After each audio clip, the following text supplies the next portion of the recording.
White people don't work the same as Chinese people do. They don't put in the hours.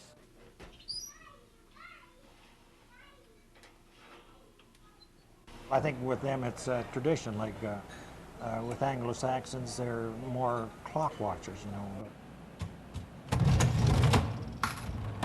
As soon as a town is going on to the skids, the Chinese cafe usually closes up and moves out of town.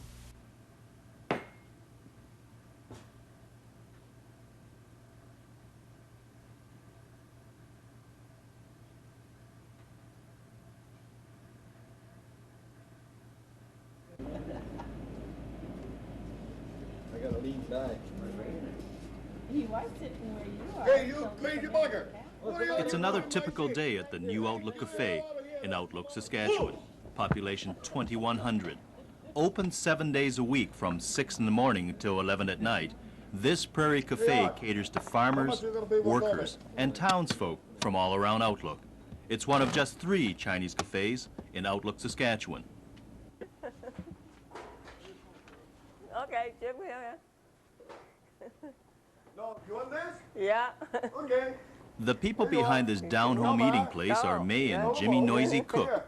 They've been running the New Outlook Cafe for more than 25 years, so they know what it takes to make sure the townsfolk keep coming back.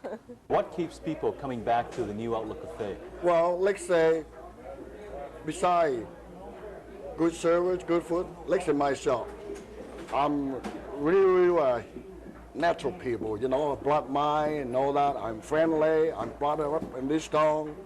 I mean, I treat them like one of our family, they treat me the same.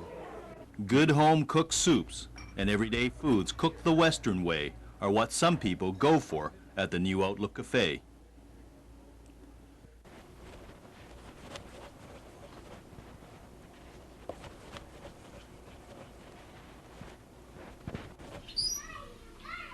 But it's this, freshly baked every day, that makes the New Outlook Cafe what it is. And with Jimmy Cook's friendly welcome, there's a loyal following that never goes anywhere else. There's even some customers who have the keys to open up Jimmy Cook's Chinese Cafe. There's different guys like Doug Dempsey and Bill Bowie have keys for the cafe, and in the morning, let's say at 6 o'clock or 5:30, whenever one of them rolls in, they will unlock the front door, open it up so the regular coffee game can come in. They make coffee, turn on the grill and everything, so by the time Jim arrives, everything's ready to roll. And it's kind of funny because in the fall, a lot of hunters come up here from the United States hunting. And they'll come in here and guys that are here will serve them coffee, whatever. In fact, one time Bill Bowie was cooking them breakfast in the back, and Curtis Doodle or somebody will be here and they'll handle the money at the front till on the way you go. But his whole system is based on honor and trust.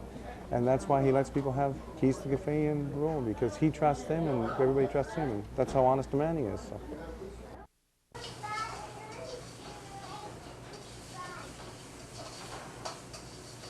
Jimmy Cook first learned the cafe trade with his father in 1939. That's when he arrived in Outlook from China at the age of 12. He came with somebody else's immigration papers, and in Chinese Canada, he was known as a paper son. My dad brought me over by somebody else's name, which actually is my cousin, maybe way back in 10th generation in Chinese. Actually, it's pretty close cousin. They have a whole family, went to China. 2 of them boys is died. So that person, actually, during all day in trouble, my father helped them a lot.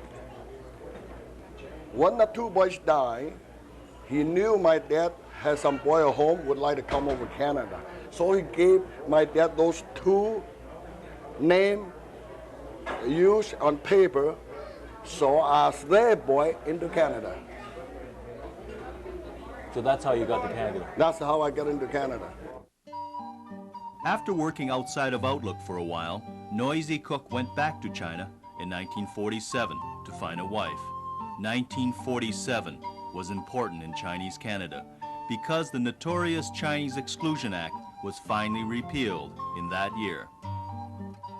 The act was made into law in 1923, and for 24 years, no Chinese workers were allowed into Canada, and those workers already in Canada could not bring in their wives.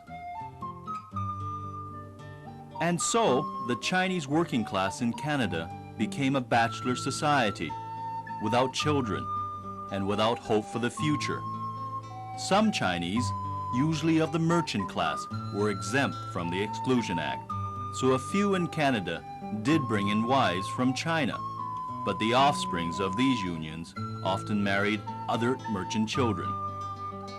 In 1947, when the Exclusion Act finally died, Chinese workers like Jimmy Cook, looking for brides, could look to China because they could bring them back to Canada. Almost all the matches were arranged marriages. May Cook remembers the first day in Outlook, Saskatchewan. Rồi áo lớn, chân đi mò ngày đi mò ấy, đi ngoài con. Mò giá tôi. Đó là phụ nữ tôi chỉ rồi đó, vài tuần ngoài, ok không sao vài tuần ngoài đó. After returning to Canada in 1949, the Cooks settled in British Columbia.